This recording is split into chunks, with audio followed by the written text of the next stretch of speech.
Welcome to S S class.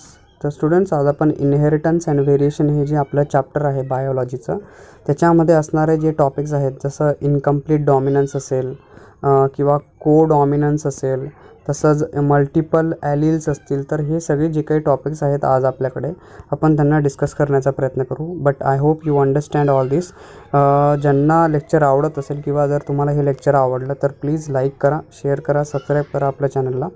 ज्यांनी अजूनही चॅनलला सबस्क्राईब केलं नाही प्लीज सबस्क्राईब करा, शेअर करा तुमच्या प्रत्येक मित्रापर्यंत आणि व्हिडिओ पूर्ण बघायला विसरू नका.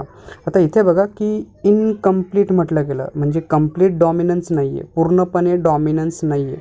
म्हणजे याचा अर्थ जर दोन टॉल आहेत, ठीक आहे, आपण जर एक्झाम्पल घेतो टॉलचं आणि हायब्रिड टॉलचं, तर हे तर तुमचं पॅरेंटल जनरेशन झालं. तर ह्यांच्यामधून येणारे कसे असतील, मे बी टी आणि एक टी असा हा हायब्रिड टॉल दाखवेल ना. कसा दाखवेल हा हायब्रिड टॉल. तर प्रॉब्लेम असा आहे, ह्याच्यामध्ये येणारे हे हायब्रिड टॉल न येता, कारण काय हे इनकम्प्लीट डॉमिनन्स आहे. तर ह्याच्यामध्ये ॲक्च्युली हायब्रिड टॉल यायला पाहिजे होते. एक तर जे येणारे आहेत ते कम्प्लिटली टॉल, एक तर हायब्रिड टॉल म्हणजे कम्प्लिटली डॉर्फ यायला पाहिजे होते. पण आता हे जे होते ना, ह्यांना आपण काय म्हणतो, ह्यांना टॉलच म्हणतो ना आपण. टॉल किंवा कॅपिटल टी और स्मॉल टी येतो तर आपण याला टॉलच म्हणतो, हायब्रिड टॉल म्हणतो फक्त. आता हे जे टॉल आहेत बेसिकली, तर इनकम्प्लीट डॉमिनन्सीमध्ये हे टॉल पण राहत नाही ना डॉर्फ असतात. म्हणजे मीडियम जे होणार आहेत यांच्यामध्ये असणार, त्यांची हाईट टॉल पण राहत नाही, ते नाही ना डॉर्फ असतात. म्हणजे हे यांच्यामध्येच कुठेतरी आपल्याला दिसायला भेटतं. फॉर एक्झाम्पल जर आपण कलरचा विचार केला, म्हणजे बघा इथे आपल्याला जे इनकम्प्लीट डॉमिनन्स दिलेलं आहे त्याच्यामध्ये म्हटलं गेलं आहे की बोथ ॲलिल्स, म्हणजे जे दोघं जीन्स आहेत, बेसिक जे जीन्स आहेत, जे ॲलिल्स आपण कन्सिडर करतो, दोघं जीन्स आपण कन्सिडर करतो ह्याच्यामध्ये, it can B showing us that. आता ह्याच्यामध्ये जो ॲलोमॉर्फिक पेयर्स आहेत, जे दोन जीन्सचे, म्हणजे बघा की दोघं ॲलिल्स, जे दोघं जीन्स आहेत, जे ॲलोमॉर्फिक जी पेयर आहे, ही काय करते, एक्सप्रेस करते देमसेल्फ, तिला त्याच्या म्हणजे स्वतःला एक्सप्रेस करून, that will be themselves partially expression याच्यामध्ये होतं. आणि अशा पार्शियल एक्सप्रेशनमुळे हे काय दाखवतं, इनकम्प्लीट डॉमिनन्स दाखवलं जातं. आता इथे जर तुम्ही हे एक्झाम्पल बघितलं तर बघा की रेड कलर आहे, म्हणजे हा पूर्ण प्रॉपर रेड कलर आहे, पॅरेंटल रेड कलर, आणि स्मॉल आर फॉर व्हाईट कलरसाठी आहे. तर आता बघा की जो गॅमेट्स आहेत, बरोबर आहे, तर इथून आर आला आणि इथून जर स्मॉल आर आला येणार आहे ऑब्वियसली आहे. तर इथे बनणारा हा जो होता ॲक्च्युली कॅपिटल आर आणि स्मॉल आर हा रेड दाखवायला पाहिजे होता. काय दाखवायला पाहिजे होता, रेड. तर हा रेड न येता याच्यामध्ये हा रेड बनत नाही, आणि ह्याचा जो कलर आहे actually it can be show a pink flower. म्हणजे येणारा फ्लावर जर हे रेड फ्लावर असेल आणि हे व्हाईट फ्लावर असेल, तर रेड फ्लावर आणि व्हाईट फ्लावरच्या कॉम्बिनेशनने जे मिक्सअप होणार आहे, जे क्रॉस होणार आहे, त्याच्यामध्ये येणारं हे रेड फ्लावर यायला पाहिजे होतं कॅपिटल आर आणि स्मॉल आरमुळे. पण येणारं जे फ्लावर असतं ते पिंक फ्लावर बनतं. रेड आणि व्हाईटच्या कॉम्बिनेशनमध्ये येणारं फ्लावर कसं येतं, जो येणारा हायब्रिड आहे F1 जनरेशनचा, तो पिंक कलरचा दाखवतो. आता हे काय झालं माहिती का, की हा पण डॉमिनन्स आणि हा पण डॉमिनन्सी दाखवतो आहे. म्हणजे हे इनकम्प्लीट डॉमिनन्सीचं कारण होतं. Because of that incomplete dominance येणारा हा पिंक कलरचा आला, नाही तर यायला कसा पाहिजे होता, रेड पाहिजे होता. हा कसा पाहिजे होता, हायब्रिड रेड पाहिजे होता. तर पण हा F1 जनरेशनचा हायब्रिडच आहे, पण कसा आहे, हा पिंक फ्लावर दाखवतो. या दोघांचं कॉम्बिनेशन येऊन जातं आणि दोघं डॉमिनन्सी दाखवून देतात, पण दोघांची कशी इनकम्प्लीट डॉमिनन्सी असते. आता हा रेड दाखवायला पाहिजे होता, म्हणजे रेड डॉमिनंट असायला पाहिजे होता, पण इनकम्प्लीट डॉमिनन्स आला. And because of that incomplete dominancy it can be show an pink कलरचं फ्लावर दाखवतो. So there is an intermediate expression आपल्याला दिसतं. म्हणजे बघा हे काय मधलंच होतं कुठेतरी, म्हणजे इन F1 हायब्रिडमध्ये दाखवतो. दॅट इज हा पिंक कलरचा जो फ्लावर होता आपला, तो मधलंच इनकम्प्लीट डॉमिनन्सीला काय करतो, आपल्याकडे शो ऑफ करतो. सो याच्यामध्ये मिराबेल्स जलापा म्हणून एक एक्झाम्पल येतं या फ्लावरचं, त्याच्यामधून आपल्याला बऱ्याचशा समजून जातं. आता इथे बघा F2 जनरेशन जर बघितलं, म्हणजे आता सपोज की हे जे पिंक कलरचे आपण घेतलेले आहेत, बरोबर आहे, तर ह्यांच्यामध्ये येणारे जे आहेत, आता हा आर आणि हा आर आहे, यांच्यामध्ये जर सेल्फ क्रॉस दाखवून दिला, म्हणजे F1 हायब्रिड जे आपण घेतलेले आहेत ना पिंक कलरचे आपल्याकडे आले, तर याच्यामध्ये मिक्स होता तो पिंक कलर, आणि दोघं येणारे कसे होते, रेड आणि व्हाईटपासून आले होते. कशापासून आले होते, रेड आणि व्हाईटपासून आले होते, ठीक आहे. मग जर आपण बघितलं की एक मेल आणि एक फिमेलचं जो आपण पिंक कलरचे दोघं होते, आता हे पिंक कलरचेच आहेत आपल्याकडे दोघं. आता तर ह्यांच्यामध्ये क्रॉस झालं, जर सेल्फ क्रॉस केला आपण, त्यांचा जर क्रॉस झाला असेल, तर त्याच्यावेळेस येणारे जे असतील ना, तर रेड व्हाईट दाखवतील, एक रेड एक व्हाईट दाखवेल आणि जे बाकीचे दुसरे असतील ते दोघं पिंक दाखवतील. म्हणजे हे जो रिझल्ट असेल याच्यामध्ये येणारा, जो जिनोटायपिक और फिनोटायपिक रेशो आपल्याकडे दिसेल की एक रेड आहे, दोन पिंक असतील आणि तिसरा जो असेल म्हणजे एक तुमचा हा व्हाईट दाखवेल.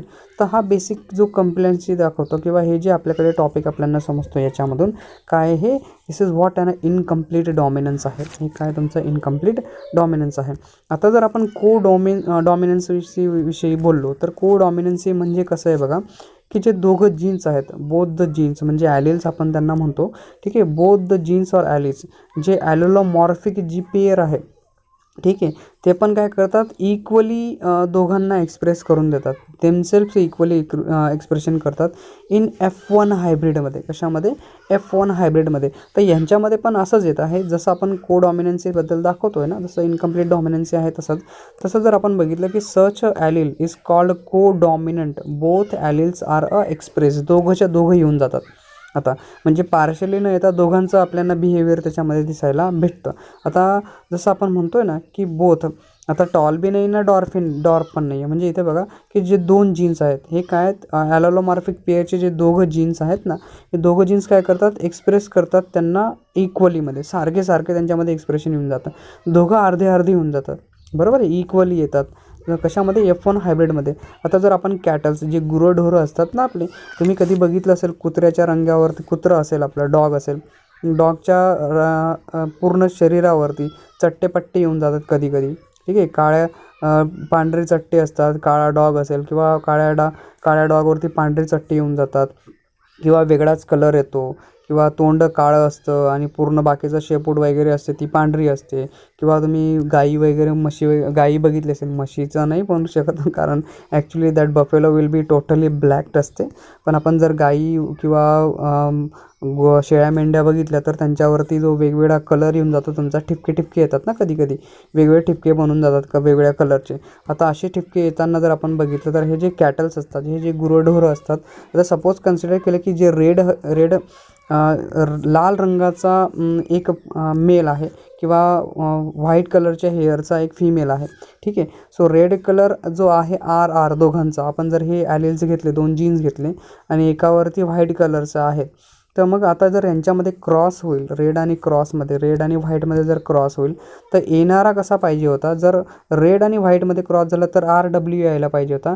RW म्हणजे येणारा हा टोटली कसा असायला पाहिजे होता, रेड पाहिजे होता. कसा पाहिजे होता? रेड. तर हा रेड नाही येत. इथे कसं झालं बघा की हा रॉन येतो. कसा येतो तुमचा? रॉन म्हणजे तांबूस रंगाचा येतो. कसा? रेड आणि व्हाईटच्या कलरमुळे, मिक्सिंगमुळे, कॉम्बिनेशनमुळे तपकिरी रंगाचा दिसायला भेटतो. म्हणजे दोघांचे त्याच्या रंगावरती जर तुम्ही बघितलं असेल तर ठिपके पडायला लागून जातात. पांढरा ठिपका पण येतो आणि लाल ठिपका पण येतो दोघांचा. आणि sometimes it can be a तांबूस म्हणजे तपकिरी रंगाचा रोन कलरचा याच्यामध्ये मिक्सअप दाखवतो. म्हणजे हा कसा आहे तुमचा मिक्स आहे, कशाचा? रेड आणि व्हाईट कलरचा मिक्सअप त्याच्यामध्ये येऊन जातो. आता ह्यांच्यामध्ये जर क्रॉस झालं असेल, आता हे जे F1 जनरेशनचे हायब्रिड आपल्याकडे आलेत, तर ह्यांच्यामध्ये जर क्रॉस होईल तर बेसिकली क्रॉस होताना कसं व्हायला पाहिजे की एक जो आहे टोटली रेड असेल, दोन जे आहेत ते तुमचे हे रॉन कलरचे असतील म्हणजे तांबूस असतील आणि एक जो असेल तो तुमचा स्मॉलर म्हणजे व्हाईट कलरचा असेल. तर हे याच्यामध्ये जिनोटायपिक आणि फिनोटायपिक रेशो आपल्याला दिसायला भेटतो. सो दॅट इज रेड असेल, रॉन असेल, दोन रॉन दाखवतील आपल्याला आणि व्हाईट दाखवेल बेसिकली याच्यामध्ये येणारा. So are produce in the रेशोमध्ये, ह्या रेशोमध्ये आपल्याला दिसतो. ठीक आहे, तर मग बघा की धिस इज अन डॉमिनन्स. याला काय म्हटलं होतं तुमचं? डॉमिनन्स म्हटलं होतं. सो जेनेटिकली हा आणि फिनोटायपिक रेशो आर आयडेंटिकल, दोघं काय असतात तुम्हाला सारखा दिसतो. आता इथे तुम्ही विचार करणार की मग इनकम्प्लीट डॉमिनन्सीमध्ये काय प्रॉब्लेम झाला? तर इनकम्प्लीटचा प्रॉब्लेम असा होता की रेड ॲक्च्युली कम्प्लिटली डॉमिनंट असायला पाहिजे होता, पण म्हणजे येणारा पूर्णतः रेड असायला पाहिजे होता, पण तो पूर्ण रेड आला नाही, तो इनकम्प्लीट रेड आला. ठीक आहे, म्हणजे याच्यामध्ये मिक्स होऊन गेलं हे. आता इथे काय झालं, दोघांचं अर्ध कॉम्बिनेशन आपल्याला दिसायला भेटतं, दोघांचं रेडचं पण आणि व्हाईटचं पण. म्हणजे ठिपके जे येऊन घेतात आणि व्हाईट कलर जो येऊन जातो तर तो ह्याच्यामध्ये आपल्याला दिसायला भेटतो. तसंच आपल्याकडे मल्टिपल ॲलिलचं पण एक एक्झाम्पल येतं. मल्टिपल ॲलिलबद्दल जर आपण बोललो तर मग आपल्याला समजतं की मोर दॅन 2 ॲलिल्स. ठीक आहे, मल्टिपल ॲलिल म्हणजे दोन किंवा दोनापेक्षा जास्त ॲलिल्स किंवा जीन्स आपण कन्सिडर करू. ठीक आहे, ॲलिल जे आहेत कॅरेक्टर्स आपण म्हणतो बेसिकली, जीन्समधले जे कॅरेक्टर्स आहेत, पेक्षा जास्त येणारे जे कॅरेक्टर्स आहेत. सो इन पॉप्युलेशन ऑक्युपाईंग, आता जर बेसिकली पॉप्युलेशन ऑक्युपाईज बघितलं, so gene and population occupying the same locus, म्हणजे हे जे 2 किंवा 2पेक्षा जास्त कॅरेक्टर्स आहेत, बरोबर आहे, कलर असेल, हाईट असेल, किंवा वेगवेगळे कॅरेक्टर्स असतील, किंवा वेगवेगळे डिझिजेस असतील, किंवा डिझिजेस नाही म्हणता येणार आपल्याला, की आपण हे म्हणू शकतो की वेगवेगळे कॅरेक्टर्स जे आहेत, जे टॉलनेस किंवा डॉर्कनेस असेल, किंवा कलर्स आपण म्हणतो आहे, की असे जे कॅरेक्टर्स आहेत, हे सगळे कॅरेक्टर एकाच जागेवरती येऊन बसतात. आता जर एक कॅरेक्टर जर सेम कॅरेक्टर जर एकाच जागेवरती येऊन बसेल, तर त्यामुळे काय होणार आहे, ऑन द क्रोमोझोम, ठीक आहे, कशामध्ये, क्रोमोझोममध्ये एकाच जागेवरती आल्यामुळे, ऑर इट्स होमोलॉगस, म्हणजे बघा सारखेपणा जो आहे बेसिकली क्रोमोझोम और होमोलॉगस पेअरमुळे याला म्हटलं तर मल्टिपल ॲलिल्स, त्याला काय म्हटलं जातं, तुमचं मल्टिपल ॲलिल म्हटलं जातं. ठीक आहे, तर म्हणजे more than 2 alleles of a genes is population, genes in पॉप्युलेशनमध्ये, कशामध्ये, पॉप्युलेशनमुळे द सेम लोकस, ठीक आहे, सेम लोकस म्हणजे सारखा जो पॉईंट आहे, एकच पॉईंट आहे, एकाच लोकेशनवरती तो येऊन जातो, सेम लोकस ऑन अ क्रोमोझोमवरती एकाच जागेवरती येऊन जातो. अदरवाईज होमोलॉगसवरती त्याला म्हटलं जातं मल्टिपल ॲलिल्स, त्याला काय म्हटलं जातं, तुमचं मल्टिपल ॲलिल म्हटलं जातं. म्हणजे बघा की जे मल्टिपल ॲलिल्स आहेत हे का बरं होतं, बेसिकली हे अरायझेस कशामुळे होतं, म्युटेशन होतं. बेसिकली काय होतं, म्युटेशन म्हणजे इन्स्टंट चेंज होऊन जातो जीन्समध्ये, काय होतो, एकदम सडन चेंज होतो जीन्समुळे. म्हणजे मल्टिपल ॲलिल्स काय आहेत, arises mutation of a wild type of a genes. ठीक आहे, हे जे वाईल्ड टाईप्स खूप जास्त प्रमाणामध्ये असणारे जे जीन्स आहेत, त्या जीन्समध्ये काय होऊन जातो, सडन चेंज होऊन जातो, आणि अशा सडन चेंजमुळे हे मल्टिपल ॲलिल परफॉर्म होतं, मल्टिपल ॲलिलचं ऑब्झर्वेशन व्हायला लागतं. म्हणजे जीन्स म्युटेट होतात, जीन्स काय होतात, म्युटेट होतात एकापेक्षा जास्त वेळा. ठीक आहे, हे जे जीन्स आहेत ते काय होऊन जातात, एकापेक्षा जास्त वेळा म्युटेट झाल्यामुळे त्यांचं मल्टिपल ॲलिल्स क्रिएट होतात. So that a genes mutate multiple type producing and series of alternative expression produce करतात. काय करतात मग ते, सिरीज ऑफ अल्टरनेटिव्ह एक्सप्रेशन यांच्यामध्ये प्रोड्यूस होताना आपल्याला दिसतं. सो दॅट हे जे डिफरंट ॲलिल्स आहेत, जे वेगवेगळे ॲलिल्स आहेत, जे वेगवेगळे कॅरेक्टर्स आहेत, हे काय करतात, shows a dominance or recessive relation दाखवतात. म्हणजे डॉमिनंट अँड रिसेसिव्हचं रिलेशन एकमेकांमध्ये येऊन जातं. सो दॅट, ऑर आपण त्याला म्हणू शकतो की मे शो को डॉमिनंट पण दाखवून देतात, अदरवाईज ते इनकम्प्लीट डॉमिनन्सी पण दाखवतात. आता इथे जर तुम्ही बघितलं डॉमिनन्स अँड रिसेसिव्हचं रिलेशन असेल, तर दोघांमध्ये आपल्याला समजतं को डॉमिनन्स और इनकम्प्लीट डॉमिनन्सी दाखवून देतं अमॉंग देमसेल्फ, त्यांच्यामध्ये येणारं जे डॉमिनन्सी येऊन जातं. याचं जर एक्झाम्पल आपण बघितलं तर ड्रोसोफिल नावाचं हे एक एक्झाम्पल आपल्याकडे येऊन जातं. याच्यामध्ये जर आपण बघितलं, म्हणजे हे फ्लीचं एक एक्झाम्पल येतं आपल्याकडे, फ्ली आपण म्हणतो त्याला, मासे जे असतात, माशांसारखे जे प्रकार असतो आपला, तर याच्यामध्ये बघा की a large number of multiple alleles यांच्यामध्ये दिसायला भेटतात. हे एक एक्झाम्पल आहे, ड्रोसोफिला नावाचं एक्झाम्पल आपल्याकडे काय आहे, हे मल्टिपल ॲलिल्सचं, म्हणजे मल्टिपल ॲलिल्सचं एक एक्झाम्पल येऊन जातं. यांच्यामध्ये बेसिकली जर विचार केला तर साईज ऑफ द विंगचा आपल्याला भाग दिसतो, की जो विंगचा साईज आहे तो वेगवेगळा असतो. म्हणजे तो वेस्टजिनियल पण असू शकतो, किंवा वेगवेगळं नॉर्मल विंग्स पण असू शकतात. म्हणजे नॉर्मल विंग्स असतील किंवा वेस्टजिनियल तर तुम्हाला माहिती की पंख असून, किंवा जसं आपण म्हणतो शहामृगला जसं पंख असतात, ठीक आहे, त्यांचे विंग्स असतात, पण ते काही कामाचे नाही, उडत नाही. जसं आपण म्हणतो हेन असते, आपले कोंबड्या असतात, त्यांच्यामध्ये पंख असतात, पण ते सहसा त्यांचा उपयोग उडण्यासाठी करत नाही, ते जमिनीवरतीच चालतात. तर असे वेस्टजिनियल विंग्स असतील किंवा नॉर्मल विंग्स असतील, तर हे सगळे काय तुमचे एक एक्झाम्पल येऊन जातं तुमचं मल्टिपल ॲलिलसारखं. म्हणजे साईज जी आहे विंगची ती वेगवेगळी असू शकते. हे फक्त स्टॅम्प दाखवतात, जस्ट स्टॅम्प, म्हणजे फक्त आहेत पण ते काही कामाचे नाही आहेत. So that this is what and vestigial wings पण यांच्यामध्ये येऊन जातात, नो विंग्स पण असू शकतात. So due to one allele, म्हणजे जर एक ॲलिल जो आहे म्हणजे VG टाईपचा आहे, इन होमोझायगस कंडिशनमध्ये, कशामध्ये, होमोझायगस कंडिशनमध्ये आपल्याला दिसायला भेटतो. तसंच जर आपण नॉर्मल विंग्सचा बोलतोय, नॉर्मल विंग्स कसे असतील, तर नॉर्मल आपल्याला माहिती की त्यांच्यामध्ये पण बरेचसे टाईप्स येऊन जातात. So the normal wings is wide टाईपमध्ये आपल्याला दिसायला भेटतात, while the vestigial wings is an recessive टाईपमध्ये असतात. कसे असतात, रिसेसिव्ह, म्हणजे पुढच्या याच्यामध्ये मे बी येतील याचं काही सांगता येत नाही, तर वेगवेगळ्या याच्यामध्ये येऊन जातात. हे नॉर्मल विंग्स हे खूप जास्त प्रमाणामध्ये आपल्याला दिसायला भेटतात. फॉर एक्झाम्पल अजून एक आपल्याकडे हे मल्टिपल ॲलिलचं एक्झाम्पल येतं बघा. आपल्या याच्यामध्ये ए पॉझिटिव्ह येतो, बी पॉझिटिव्ह येतो, ओ पॉझिटिव्ह येतो, ओ निगेटिव्ह येतो. असे वेगवेगळे जे ब्लड ग्रुप्स आहेत हे पण काय तर आपले मल्टिपल ॲलिलचे आपल्याकडे ह्युमन बिंगमध्ये हे येणारं एक एक्झाम्पल आपल्याकडे येऊन जातो. आता पुढे जर दिलेलं आहे आपल्याला पिलिओट्रॉपी. आता हे पिलिओट्रॉपी नावाची भानगड काय आहे नेमकी ती पण आपल्याला समजून घ्यायला पाहिजे. तर बघा की पिलिओट्रॉपी म्हणजे की व्हेन अ सिंगल जीन जो आहे, एकच जीन आहे ना, तो कंट्रोल करतो 2 किंवा 2पेक्षा जास्त डिफरंट ट्रेट्सला, कॅरेक्टर्सला. म्हणजे एकच जीन काय करतो, वेगवेगळ्या कॅरेक्टर्सला काय करतो, वेगवेगळ्या कॅरेक्टर्सला, ट्रेड्सला काय करतो, कंट्रोल करण्याचं काम करतो. तर अशामुळे जर एकच ट्रेड किंवा एकच जीन जर वेगवेगळ्या ट्रेड्स किंवा वेगवेगळ्या कॅरेक्टरला कंट्रोल करेल ना, तर डिसीजेस येण्याची खूप जास्त शक्यता असते. अल्बॅनिझम असेल, सिकल सेल ॲनिमिया असेल, असे जे वेगवेगळे डिसीजेस तुम्ही 10वीमध्ये शिकलेत, तर असे वेगवेगळे डिसीजेस येण्याची खूपच जास्त दाट शक्यता याच्यामध्ये काय येते तुमची येऊन जाते. म्हणून बघा की डिफरंट ट्रेसला जर एक सिंगल ॲलिल किंवा एक सिंगल जीन्स जर कंट्रोल करत असेल, so which is nothing but त्याला म्हटलं तर पिलिओट्रॉपिक जीन्स. त्याला काय म्हटलं तर पिलिओट्रॉपिक जीन्स. अदरवाईज त्या फेनॉमेनलला म्हटला तो पिलिओट्रॉपी. त्याला आपण अजून म्हणू शकतो दॅट इज व्हॉट अ पिलिओट्रॉपिझम. त्याला काय म्हटलं आता अजून पिलिओट्रॉपिझम पण म्हटलं जातं.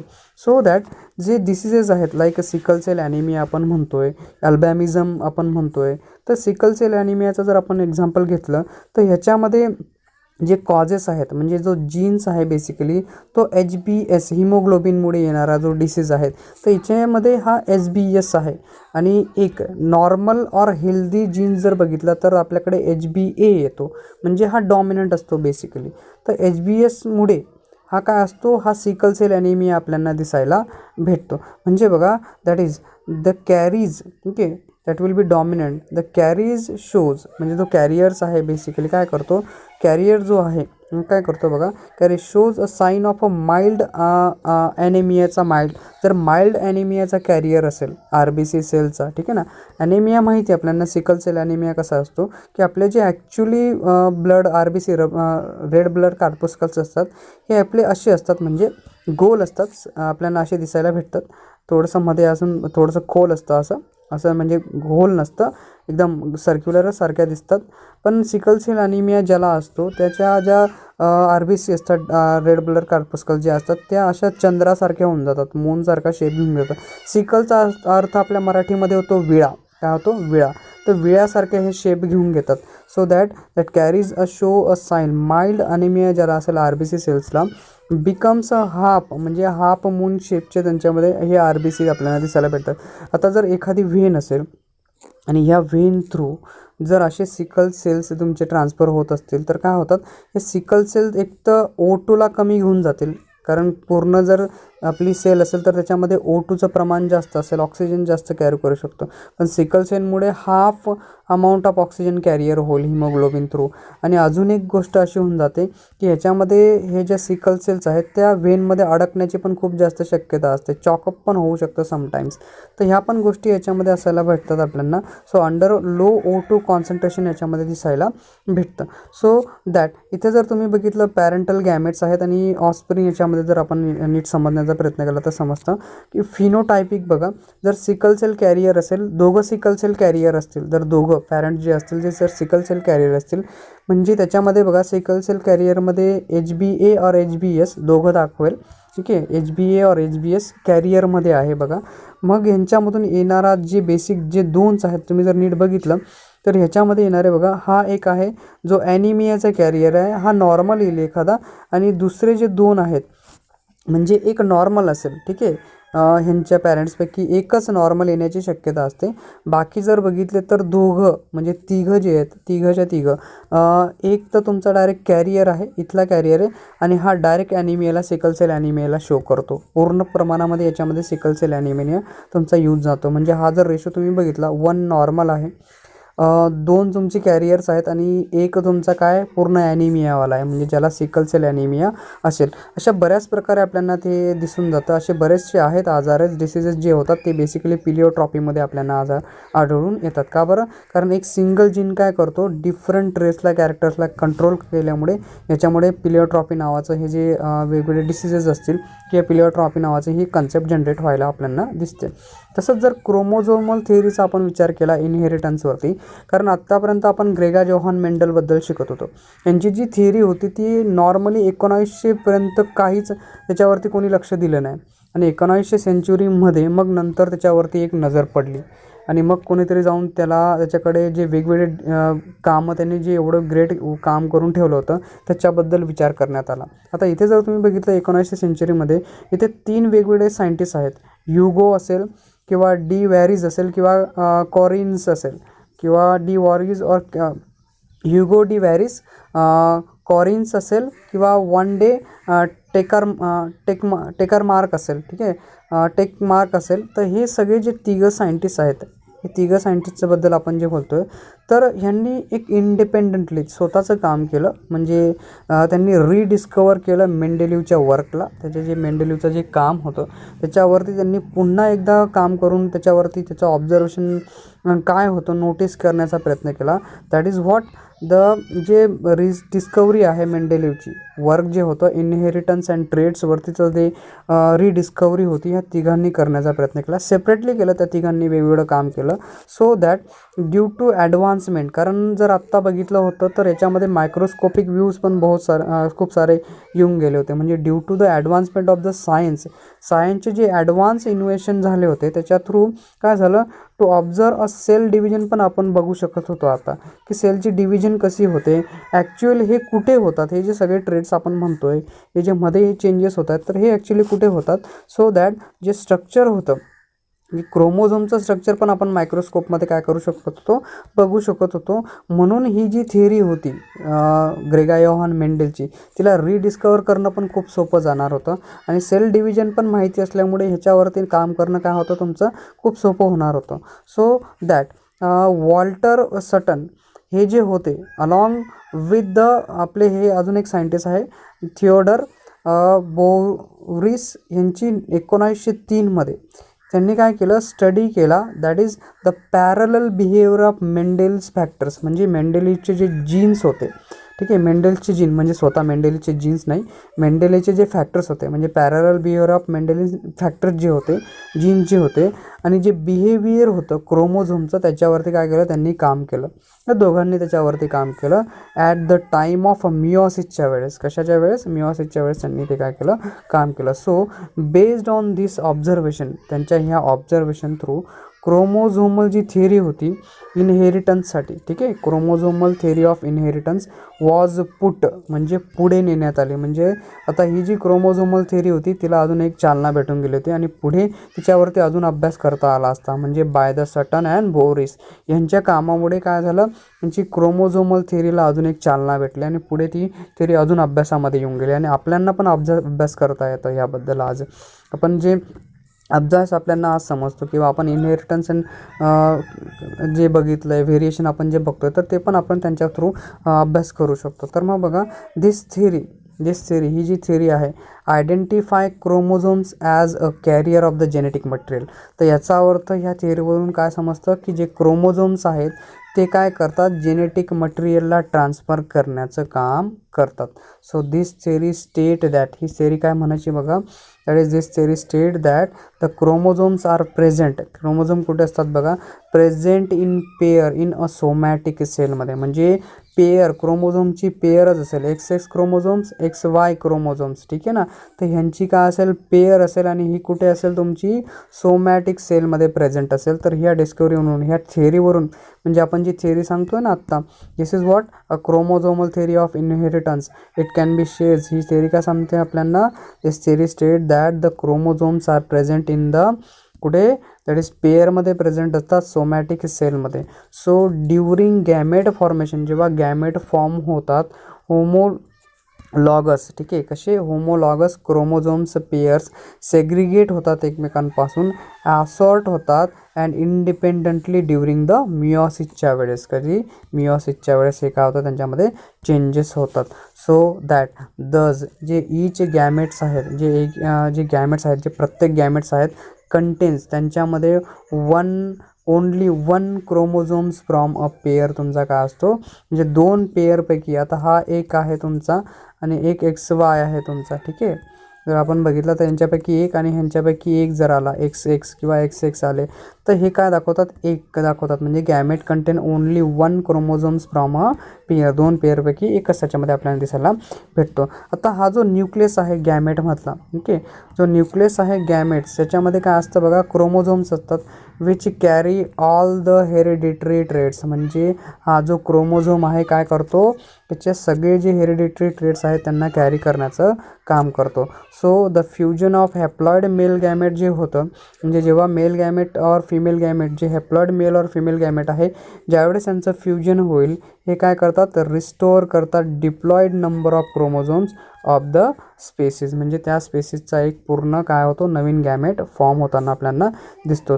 तर पूर्ण क्रोमोझोम आपल्याला बघायचे आहेत. But in your next lecture, if you understand this lecture, if you like this lecture, if you understand all this concept, so please एक थम्सअप करायला काही हरकत नाही आहे. शेअर करा तुमच्या मित्रापर्यंत. ठीक आहे. Thank you for watching this video.